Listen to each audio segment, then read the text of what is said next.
Another technique is shared reading, or reading one-on-one with a child. Shared reading helps children move from having books read to them to reading books on their own.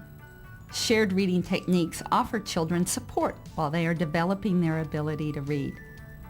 During shared reading, a child reads a book in unison with a reading partner, or the child and reading partner takes turns reading. Keep in mind, reading partners can be mentors, volunteers, or other children. When you read with a child, you have a wonderful opportunity to get to know that child as a reader, and the child has a safe and secure opportunity to practice reading. Shared reading allows you to see where a child may be struggling and where he or she is improving.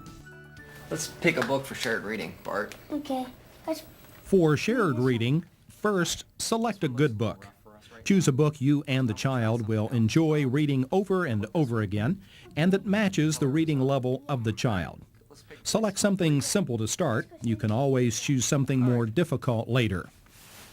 Second, set the stage. Choose a quiet, private place to do shared reading and sit side by side with the child so you both can clearly see and touch the book. Encourage emergent readers to use a finger to follow the print, pointing under the words, so you can see whether or not the child can recognize words. When it's your turn to read, use your finger too. Have a color of their own. Good. Step for compliance. Third, choose a shared reading strategy.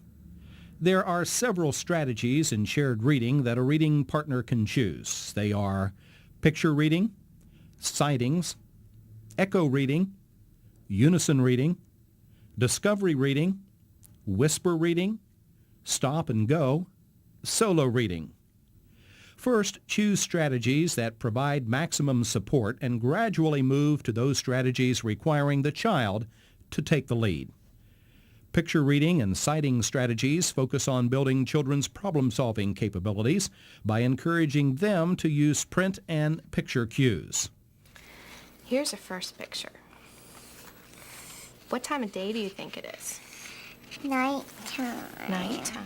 In picture reading, a reading partner guides a child in interpreting the pictures in a book, either using a wordless picture book or before reading a book with text. You should help the child use pictures to interpret the story. So it's time he goes to bed, huh? Mm-hmm. How's he look? Here, the mentor, after looking at the pictures, guides the child through telling a story based on the pictures. What's going on here? He's in bed. Uh-huh.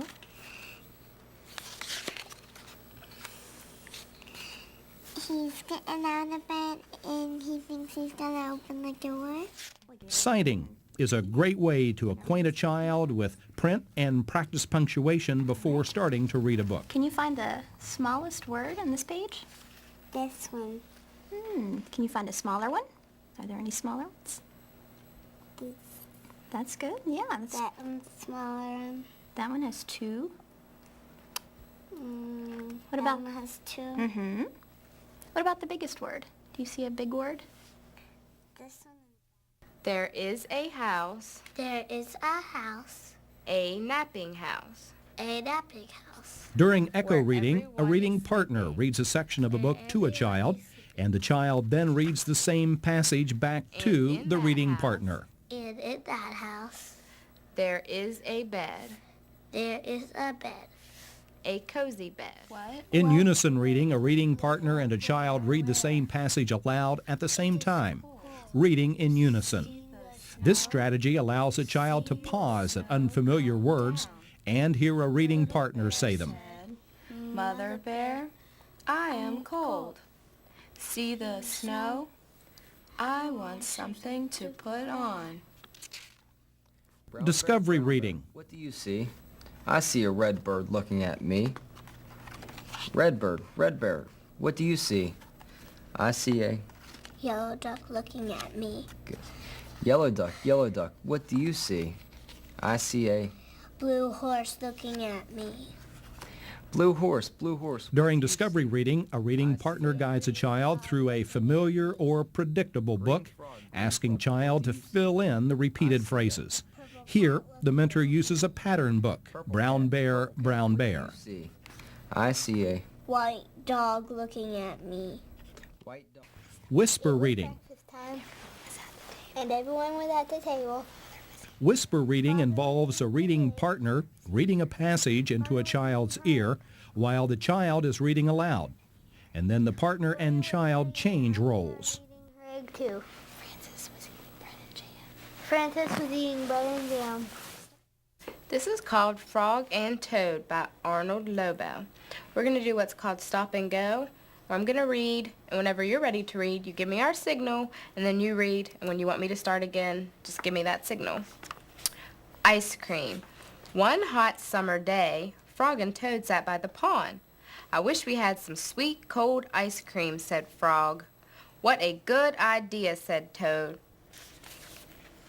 Wait, right here, Frog. I will be back soon. Toad went to The stop and go strategy encourages children to make choices about the reading process. The reading partner begins by reading a passage to the child, stopping at the next passage that will be something the child can read. The child continues reading until deciding to give a signal and stop. The partner then begins to read again. Toad walked along the path. A large, soft drop of chocolate ice cream slipped down his arm. This ice cream is melting in the sun, said Toad. We would lie on the hill and look up at the sky anyway. In solo reading, the child reads aloud to a reading partner. This strategy is most appropriate for conventional readers. During solo reading, a reading partner can prompt a child to problem solve when he or she is struggling with a word or passage and can ask questions to encourage a child to make meaning. Just asking one of these simple questions often gives a child enough guidance to use a variety of reading cues. Whoops. Let's go back, and I'm going to cover the word and tell me what you think might fit there, what might make sense. Can you read the sentence again? And we? And we would know that the golden spark stream still was being out of giant buckets into. What did you think made sense? What did you have a word that you think might fit there? That begins with a P? Poured. Yeah, that's very good. Okay, you want to read the whole sentence again so you can understand that? And we would know that the golden spark spitting still was being poured out of. Sounding the word out should be the last strategy you should suggest to a child.